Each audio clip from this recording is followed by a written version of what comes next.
My son beat up another boy and I'm so proud of him. So my son was being bullied pretty badly at school. People would make fun of his accent, use racial slurs towards him, throw open milk cartons at him at lunch, start rumors about him. They put his book bag in the toilet once, and a bunch of banana kids do to each other. My son had told on the main perpetrator to me and his mother, and I went to the school and told them about my concerns, and the school gave him a stern talking to which only stopped him for a few weeks, and then he continued to bully my son. So I went to the school and complained again, and the administration had told me that they spoke to the kid and he had told them that he was just joking and he didn't mean any of the stuff he was saying, and that they were actually friends anyway. The assistant principal told me that boys will be boys and that it was not out of the ordinary for boys to make fun of each other, but since the kid had admitted to doing it, they gave him in-school suspension, which is essentially a slap on the wrist. So after that I realized that nothing was going to happen if I kept running back to the administration every time my son came home crying, so I took matters into my own hands. Now I'm going to tell you something about me. In my home country I was an amateur boxer, but due to the financial situation I was in, my mother did not want me to box. She wanted me to work and study, so I cut a deal with her if I made that if to the Olympics I would go pro after, but if I failed I would stop and work and go to university. Anyway, I failed and stopped boxing and got a job and finished my studies. Okay, so what I did was taught my son how to fight. Every day after I get home from work for the past 9 months I take him to the local boxing gym and taught him how to hit the bag, throw combinations, taught him about footwork and movement, how to work the speed bag, how to dodge, hit the pads, and everything else I knew from my old days as a boxer. It worked wonders for my son. Not only did he become physically stronger, he also became mentally strong. He stopped coming home crying, he started to make friends, and it had a real positive effect on him. When I would ask him if he was still getting bullied, he said it didn't bother him what people he didn't care about said about him, so I figured that was the end of the bully problem. I was wrong. 2 weeks ago I get a call from school that my son had gotten into a fight and that I had to go pick him up because he and the other boy were both suspended for 5 days for fighting. When I go to pick my son up, he is covered in blood, which was alarming at first, but then he told me that it was not his blood, it was the other boy. The one who put his bag in the toilet kept walking up to him and using racial insults towards him, and my son told him if he didn't stop he was going to beat him up, and he kept his promise. Turns out my son broke the other kid's nose, busted his lip, and hit the other kid's eye, and it had swollen shut. My son has some bruises on his face, but nothing compared to the other kid. Now my son has been getting yelled at a lot by his mother. She made him write an apology letter to the boy's parents, to the principal, to the teacher, to the security guard who broke it up, and she's really mad at me and blames me for this because I taught him how to fight, but I honestly could not be more proud of him. He's getting whatever he wants for Christmas from me. Sorry for the horrible grammar, English is not my first language. No regrets. I have always told my kids you can't start the fight, but you sure as hell can finish it. Congratulations with your son. Deleted. I wish my dad put 5% of the effort you did for your son. I was sent to my mom, who would tell me to just ignore them. Or an amazing father. Kudos. I'm cheesecake proud of your son. I'm cheesecake proud of you. Zucchini bullies. You should honestly talk to your wife and try to get her to see your side of things. That bully deserved to get punched. If you let people walk all over you all your life, then you'll never get anywhere. You've got to stand up for yourself. Not saying that you should always be violent, but in that situation it was needed. Bullies don't care if you tell them to stop, you gotta punch them in the face. Make sure you tell your son that you're proud. That will make him feel better.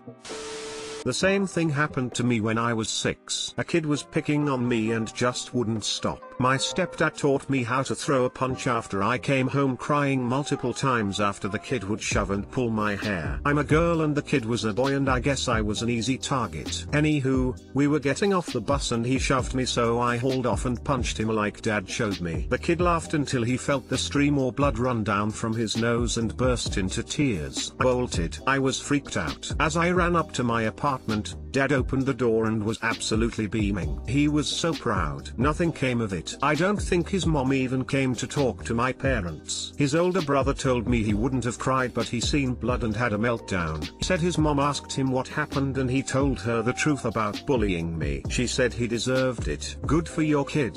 Sorry about the situation. The good thing is, hopefully, the bully learned his lesson. I've been on the run for 7.5 years. I stopped reporting to my parole officer in 2011. I recently had a beautiful baby. Tomorrow I'm turning myself in. Can't be a father if I'm a wanted man. I have 12 years hanging over my head. I've never experienced abject terror before today. I'll never be able to say that sentence again. I'm not even sure why I'm posting. I have a great support network, but I'm still terrified. The consequences of losing everything, of missing the beginning of my child's life. I don't fear prison. Prison is actually the easiest part of all this. When I went to prison the first time, I just didn't care. Now I have everything to lose. I'm stepping off a cliff with no idea where I'll land. Edit, there has been concern that I'm going to prison for 12 years. For clarity, 12 years is how much parole I have left. Under state law 6 is the max I can receive. More likely it will be 1 to 3 based on several factors. No new charges, turning myself in,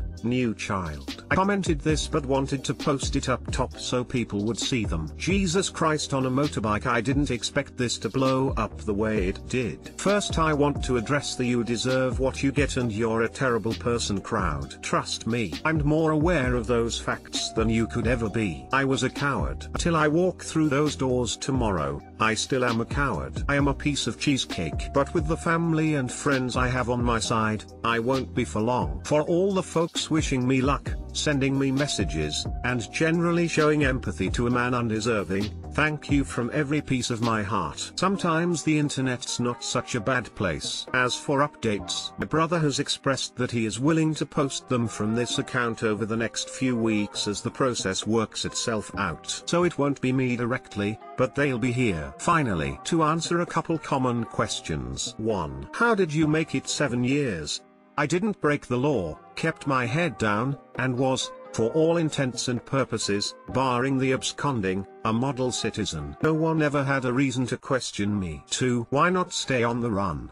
This may be hard for someone on the outside to understand, but the life I currently live is a life of constant fear. A purgatory. A half-life. My daughter has made me see that I need more. I need freedom. Which may seem contrary to going to prison, but jail or prison is just the first step in a longer game plan. One that sees me as a real model citizen, the best father I can be, and Lord willing, the best husband a woman could hope for. 3. What were your crimes? Like I've mentioned, I am actively avoiding specificity, but the long and short is I committed several crimes over several weeks, and it culminated in me fighting a cop and hurting him when he tried to arrest me. 4. Have you ever talked to the cop and apologized? I have not. Hope to one day, but first thing first is getting my cheesecake together. An apology from an on-the-run convicted criminal doesn't mean much. 5. What about your wife/woman? I am hopeful. She seems committed to helping me through this. I hope to make us work. If time has other plans, she will always have my love and respect. Both as the mother of my child and the woman who helped me to grow into the kind of man that's ready to face his failures and grow as a human, and a parent. That's all I got for now. I might add a final note before I go in tomorrow. If not, my brother will update when new news is to be had. Update, this is my final update for a while. In 20 minutes my attorney is driving me to county. I'm currently holding my daughter while my lady hammers out some details with the lawyer. Thank you all for the well wishes. As strange as it is, Reddit has given me more of the strength I need to do this. The internet sometimes comes through for you. Excuse me for now. I need to cuddle my daughter for the last few minutes I can. My father went to prison when I was a few months old. He didn't get out till I was 11. My mom never let me see him. I saw a few pictures but didn't even know who he was till I was 7. He is now a huge part of my life and I love him to death. He sent me cards every month so I would never feel like I wasn't important. Just get this behind you. She will forgive you. Dude, you're doing the right thing. I'd talk to a criminal attorney before you do anything though. They can help you deal with the judge and the system far more effectively than you can on your own. 7. 5 years later? They must not be looking too hard. My wife said that exact thing. TBF, unless you're high risk, they just issue a bench warrant. Don't actively looking for a and just get you when you inevitably coconut up. A traffic stop, witness to a crime, hell, just a random stop and frisk or DUI roadblock can take you down. What you are going through right now is probably the hardest part. I say that because our minds tend to work against us and we work ourselves up imagining what might happen. You're doing the right thing, you're taking responsibility for the mistakes you've made. Any guilt or stress that has been hanging over you will soon be gone, and once this chapter of your life is dealt with, it will be behind you. Good luck, and good for you for taking the scary steps to better yourself. You will get through it, and you will be glad you did in the end. You're trying to do the right thing, and that's commendable. There aren't many people who have your strength. I don't know what you did that you got convicted for, but by turning yourself in despite your fear, you're proving, irrefutably, that you are a better person now than you were before. And that's something to be proud of. Children are extremely malleable. Years from now, you will have helped raise an adult who believes in doing the right thing, no matter what, and who believes the mistakes of our past do not define us. That's how I plan to explain it to her when she's old enough to understand such things. Daddy coconut up big, but he owned his choices and accepted his consequences, albeit, somewhat belatedly.